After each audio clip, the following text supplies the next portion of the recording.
Ada nggak yang antara kita yang lahir ke bumi bawa uang 1 ringgit saja, bawa benang 1 helai saja, bawa kayu 1 batang, bawa bumi segenggam? Tapi setelah kita hidup, kita lahir orang lain. Durhaka nggak? Kalau si suami tadi seperti itu, dia akan ceraikan istrinya. Bagaimana dengan Allah? Tidak malu memang kita. Khuliqal insanu min nutfatin fa izan huwa khasimun mubin. Telah diciptakan manusia dari nutfah. Dalam ayat yang lain mima'in mahin, dari air yang hina. Fa'izan huwa, tetapi setelah itu dia manusia. Setelah diciptakan dari hina dimuliakan, dari lemah dikuatkan, dari miskin dikayakan, dari tak punya apa-apa diberi fasilitas. Kemudian fa'izan huwa khasimum mubin, dia menentang Allah secara nyata. Dahsyat. Tapi Allah ini memang rahman, rahim.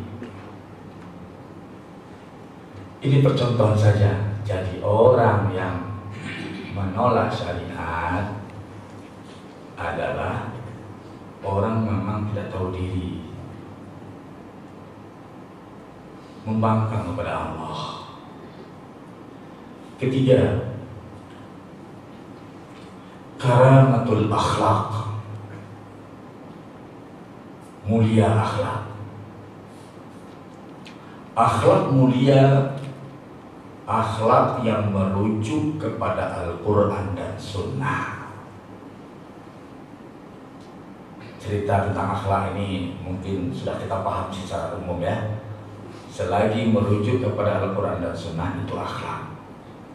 Cuma catatan, akhlak tidak sama dengan etika dan moral. Tidak sama. Kalau moral atau etik itu berdasarkan anggapan manusia. Tuan-tuan kalau pergi ke Mesir, duduk berdiri ke tuan-tuan, angkat kaki sebelah itu marah orang. Tapi ketika orang Mesir membersihkan, ada tukang semir tahu kan, tukang gosok sepatu supaya berkilat. Namanya tukang semir kalau di Indonesia ya. Kalau di tempat kita tukang semir itu dibukanya sepatu kita, diberikan kepada dia, disemirnya dipegang. Kalau orang Mesir tidak, orang India juga seperti itu. Dia berdiri, terus ada kayu setinggi ini diletak di bawah, angkat kaki sebelah, orang semir duduk tukang semir. Betapa hinanya orang semir. Tapi kalau berdiri tempat tukang semir seperti itu baik, itu juga baik. Tapi kalau ada tukang semirnya, tak ada masalah. Jadi berdiri begini, kalau ada tukang semirnya, saya setuju lah. Berdiri begini Pak. Tukang semir di bawah. Tapi kalau tak ada tukang semir, wah marah. Tanya sama orang Mesir, teman-teman kita di Mesir yang banyak di Malaysia ini kan. Tuan-tuan kalau pergi ke Bandung di Indonesia, orang Bandung dia kalau menunjuk dengan Ibu Jari, dengan seperti ini akan dianggap sombong. Tapi kalau tuan-tuan pergi ke Padang negeri saya, seperti ini tidak sombong, biasa saja tunjuk dengan tunjuk. Sini kemana? Sama kan? Tapi kalau nunjuk seperti ini, orang senyum di sana oleh Padang. Jadi berbeda-beda. Kenapa? Karena moral dan etika itu ukurannya bukan Al-Quran dan Sunnah, tapi ada setempat. Itu bedanya. Kalau akhlak, Al-Quran dan Sunnah. Yang keempat, iltizam bil jamaah. Orang Muslim ini harus komitmen dengan jamaahnya. Islam selalu mengajarkan hidup terpimpin. Al-haqqu bila nizam yughlibuhul batil bin nizam. Kebenaran tanpa jamaah akan dikalahkan oleh kebatilan yang terorganize. Jadi memang harus berjamaah, tapi bukanlah harus jamaah ini tidak artinya jamaah muslim. Nah, jangan salah paham nanti. Dibawa pulang ke jamaah yang sesat atau gimana, semua aliran sesat juga begitu, Ahmadiyah segala macam, dia kata harus berjamaah juga.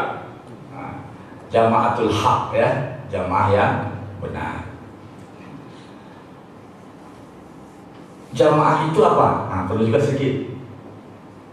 Ibnu Abbas mengatakan al-jama'atu ma wafaqal haq walau kunta wahdak. Jamaah itu yang sesuai dengan kebenaran walaupun kamu sendirian. Bisa dipahami? Jadi ukuran jamaah itu al-haq. Pendapat terbanyak itu ukurannya apa? Al-haq.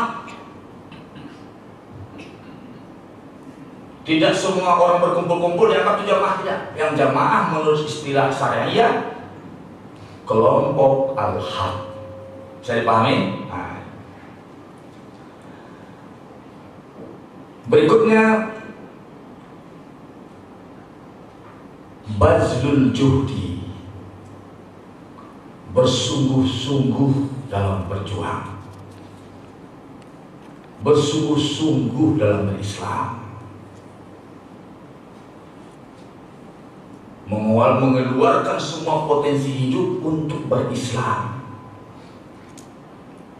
Persoalan umat hari ini kaum muslimin, banyak yang berislam itu dengan lebih-lebih waktunya. Dia tidak menjadikan Islam ini priority. Dia tidak menganggap Islam ini persoalan besar. Padahal Islam ini urusan besar. Karena Allah menurunkan Nabi untuk berislam ini, memperjuangkan Islam ini sebanyak 120.000 orang. Abu Dzar Al-Ghifari bertanya kepada Rasulullah dalam hadits Sahih Ibnu Hibban, "Ya Rasulullah, kam minal anbiya?" Ya Rasulullah, berapa jumlah nabi dan rasul? Dijawab, 120.000 orang nabi dan rasul diutus oleh Allah. Bukan jumlah yang sedikit. Karena yang 120.000 orang ini nabi ini, bukan jumlah penduduk. Ini nabi dan rasul yang hidup siang dan malam untuk Islam, yang bicara siang hari dan malam tentang kebenaran, yang bicara tentang al-haq, tentang tauhid, tentang akhlak, tentang syariat, yang berjuang habis-habisan siang dan malam menumpas kebatilan, menolak kemusyrikan, menghapuskan kemungkaran. 120.000 orang jumlahnya, dan diakhiri dengan Rasulullah SAW. Maka kata Nabi, saya dengan Nabi yang lain ibarat membangun suatu bangunan, yang bangunan itu belum selesai, disuruh oleh Allah saya menyelesaikannya. Artinya apa? Perjuangan yang dilakukan oleh Rasulullah, perjuangan 120.000 nabi. Dan ini menunjukkan Islam ini mega proyek dari Allah Subhanahu wa Ta'ala. Islam ini persoalan besar, sehingga memakan tenaga yang banyak. 120.000 orang nabi dan rasul, dan beribu-ribu di antara mereka dibantai di segala macamnya, di bermacam-macam yang mereka hadapi. Ribuan nabi dibunuh oleh Bani Israel, dan perjuangan itu tidak dihentikan oleh Allah sampai akhirnya dikhatam oleh Nabi Muhammad SAW. Dan artinya apa? Siapa yang melanjutkan perjuangan Islam ini, melanjutkan penegakan Islam ini, maka dia telah mewarisi perjuangan 120.000 nabi. Orang yang berjuang untuk Islam hari ini adalah pelanjut perjuangan 120.000 nabi dan rasul. Betapa mulianya yang memperjuangkan Islam. Bisa. Nanti kalau sudah terus ya. 9. Boleh minum sedikit. Sudah.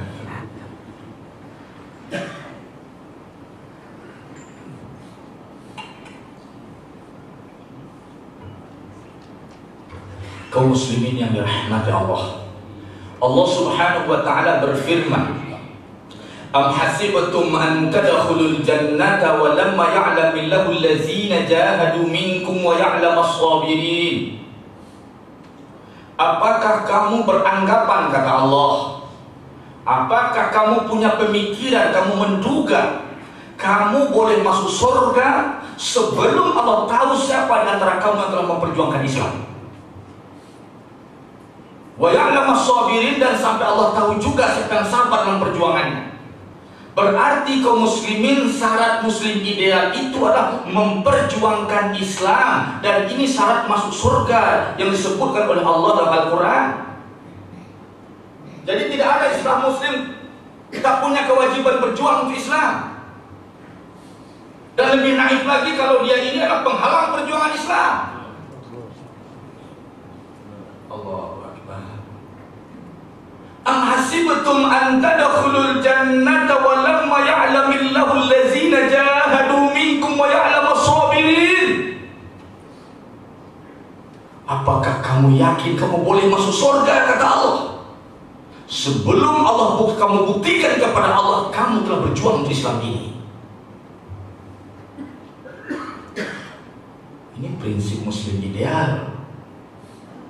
Tahu nggak orang-orang yang tak memperjuangkan Islam bagaimana orangnya? Sidang jemaah. Kalau ada di antara kita merasakan tak kesah persoalan Islam ini, apa namanya, yang penting saya sholat, zakat, haji, selesai sudah. Kita Islam hari ini, tuan-tuan, kita berhutang ini. Kita muslim hari ini berkat perjuangan orang Islam yang dahulu, berkat perjuangan orang Islam yang lain, yang dia dalam kondisi yang dahsyat di tengah badai segala macam, naik kapal datang ke tempat kita ini, datang ke Asia ini, datang ke Indonesia, datang ke Malaysia. Dan Islam ini dipertahankan semenjak zaman Rasulullah SAW sampai hari ini dengan mengorbankan banyak nyawa. Dengan dipertahankan dengan kemiskinan, walaupun dia miskin dia tetap bela Islam ini. Dengan segala macam daya upaya dipertahankan Islam ini, sampailah Islam ke sini. Dan hari ini sesampai Islam di tangan kita, ternyata kita membawa tidur Islam ini. Kita hari ini adalah hasil perjuangan orang yang dulu. Dan anak cucu kita esok melihat tergantung hasil perjuangan kita hari ini. Apakah tuan-tuan gak malu jika nanti dipanggil di hadapan Allah, fulan bin fulan, fulan bin fulan, anak cucu kita menjadi ahli neraka?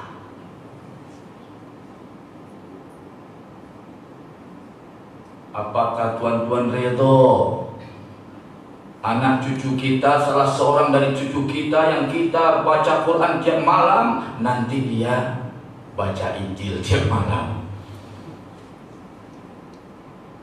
Ada itu?